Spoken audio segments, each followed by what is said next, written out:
Hey y'all, I am Daniel Aaron, and thanks for tuning in for another little tip story adventure into the art of learning, which to me is one of the single greatest keys to living well, to staying youthful, to growing, to being of greater service in the world. How we learn, in some ways, is as important as what we learn, and really, of course, it's the combination. Um, The tip is this. Well, actually, you know what? I'll tell you how one of the ways I discovered it first. Um, I'm in Western Massachusetts right now, and 25 years ago, I was obsessed with practicing and learning the art of writing. And so much so that I was making sure I didn't do any other work. I am a little bit embarrassed about this, but to the point that I was collecting unemployment after my summer job. I kind of strung it out, so I didn't have a regular job, and I was shoveling snow and babysitting, just whatever I could to scrape by. I had like zero money.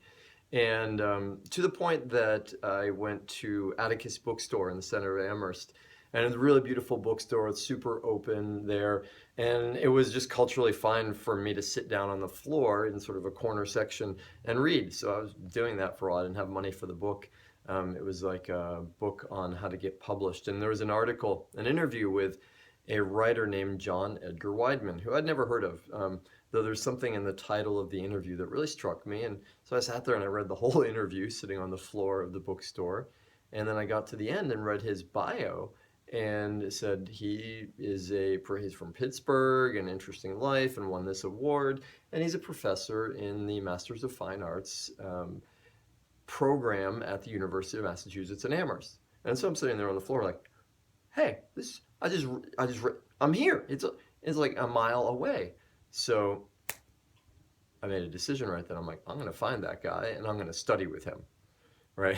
Which didn't even know how silly an idea that was at the time because, um, well, I wasn't a student in the program. I wasn't a college student. I didn't have any money to pay for the course. Nonetheless, I found out when he was teaching, and I marched down to the English department, and I said to the woman who's working there, I said, I would like to, and I found out, I could technically register as a outside student if I had permission. So I went there. I said, I would like to take Mr. Weidman's course that's starting next week. And she looked at me and she said, "Are you a student in the MFA program?" And I said, "No." And she goes, she like literally actually laughed out loud at me. I was like, a little defensive. I was like, yes, well, and meanwhile, inside, I'm feeling a little bit like a kid from the other side of the tracks, like I'm kind of lost in this huge university. I don't know where to park. I'm walking across there, feeling like I don't fit in. So she laughs at me, and, furthered my feeling of not getting, but also strengthened my resolve. And a clue, by the way. And she said, "Okay, well, okay, then what you need to do is go to the first class, and you bring a sample of your writing. And if Mr. Weidman, agrees that your writing is sufficient caliber and there's space in the class, then you can come back here to me and register." So, okay, well, that's what I'm going to do. Meanwhile, I'm like totally scared. So, first day of class comes, and once again, I'm all stressed out about this. Trouble parking. I get there late, literally, they couldn't make this up. I finally find the room. It's on the fourth floor of this big, weird building. Finally find the room, and I walk up, and he's at the front of the class talking to the class. Everybody's seated. There's like 10 people in the class. And so I open the door. Literally at the moment, he's saying, "I will be on time, and I expect you to be on time." I'm like, oh, okay. So I slink over to my seat. Anyway, we go through the entire class, and I don't say a word. He talks mostly. They all seem to know each other. At the end of the class, I come up to him like, well, Mr. Weidman, they told me that, if I want to take your class, then I have to give you some of my writing, and if it's good enough, then maybe you'll let me in." And he used to be a basketball player. He's like this tall, dark-skinned African-American guy. He sort of looks down at me and he's like, "Well, it's not perhaps so severe as that, but yes, it would be good for me to understand your writing a little bit." And So I give him my little manuscript as a story, and he says, "Well, come back next week and we'll see." So I'm kind of thinking like, all right, well, at least I'm coming back to the second class. That's pretty good. And meanwhile, the whole week like sweating bullets, like, oh no, what's gonna happen? There's no chance it's gonna be good enough. Um, so I get to the class, and at the beginning he's like, just come on in and let's talk after. Is that okay? I'm like, yeah, seems like a good sign. So at the end of the class, everybody leaves. They're all still friends. I'm still feeling nervous. He pulls me aside and he's like, so tell me, do you need to get credit for this class? And I was like, credit?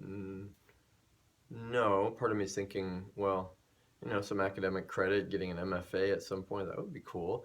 I was like, no. He's like, because if you're more looking to develop yourself as a writer, then the easiest for me would be for you to be in the class, but we just don't register it, because then we don't have to do a bunch of paperwork for it, and but you wouldn't get the credit for it.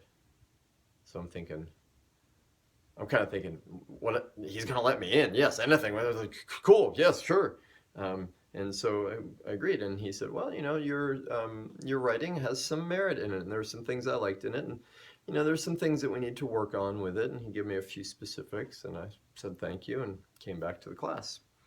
And so my tip, the learning tip for this is perhaps obvious to. Is it obvious to you? Why would I be telling you this story? I am curious. What do you get from it?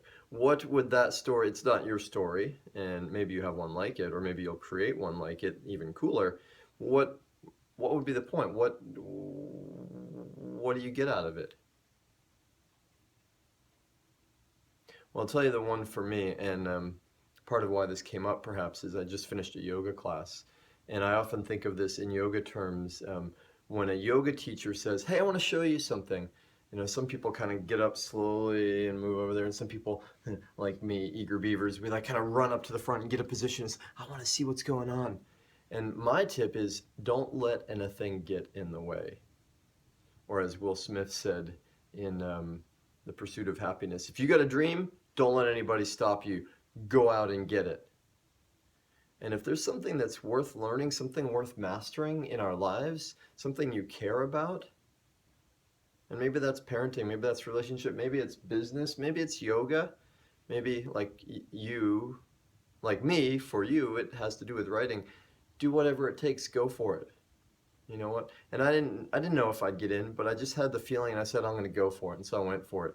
And as you can imagine, one of the cool things about it was I still didn't know how I was going to pay for it. Like I could barely pay my rent at that point in my life.